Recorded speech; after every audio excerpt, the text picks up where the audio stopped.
Bonjour, je m'appelle Mustapha Ben Kalfat, je suis directeur du groupe PGE-PGO et de Jobtimize qui prépare aux entretiens d'embauche. Je vais vous parler des vraies questions pièges et de la façon de s'en sortir lorsqu'on est confronté à cette catégorie de questions. Premier type de questions pièges, les mises en situation. Elles peuvent être très gênantes pour les candidats. Vendez-moi ce stylo, imaginez que vous deviez recruter 3 personnes de votre service, imaginez au contraire que vous devez écarter 2 personnes au profit de 2 juniors. Ce sont des questions très difficiles parce qu'à froid, le candidat doit répondre et répondre intelligemment. Le conseil pour éviter les gros plantages lorsqu'il s'agit de mise en situation, c'est de poser des questions. On vous demande de répondre et d'imaginer ce que vous feriez dans telle configuration, dans telle situation. Vous avez tout de même le droit de demander des précisions. Je vends un stylo. Pourquoi avez-vous besoin d'un stylo? De quel stylo avez-vous besoin en général? Je dois licencier ces personnes-là. Depuis combien de temps sont-elles dans l'entreprise? Est-ce qu'elles avaient déjà commis des erreurs par le passé? Je dois mettre en avant 2 juniors. Ont-ils des compétences particulières? Etc.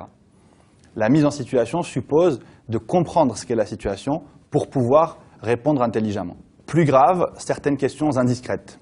Je me souviens d'une candidate qui m'avait raconté que pendant un entretien, on lui avait demandé si elle était vierge.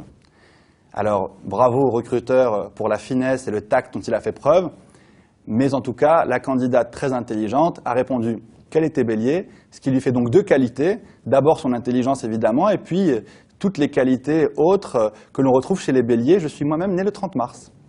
Enfin, évitez de vous laisser prendre dans les sables mouvants des questions sur vos opinions politiques, sur les obédiences religieuses, sur les orientations sexuelles. Ça fait partie des questions indiscrètes, mais plus pour les questions d'orientation et de choix politiques, on a tendance à se laisser prendre.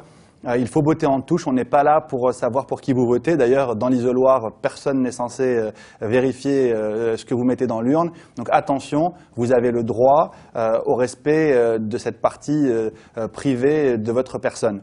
Évidemment, en France, des lois protègent cette intimité et cette vie privée. Donc dans le cadre de l'entreprise, on ne peut pas tout faire. Si vous estimiez qu'on est allé trop loin dans les questions qu'on vous a posées pendant un entretien de recrutement, je vous conseille de vous renseigner sur les recours qui sont à votre disposition. Attention, vous avez le droit donc au respect strict de votre vie privée. En revanche, pour d'autres questions difficiles que le recruteur a le droit de poser, réfléchissez et il va à ce moment-là tester votre souplesse intellectuelle, votre agilité intellectuelle. Comment vous réagissez sur un type de question auquel vous ne vous attendiez pas. Restez cool, réfléchissez, tout ira bien.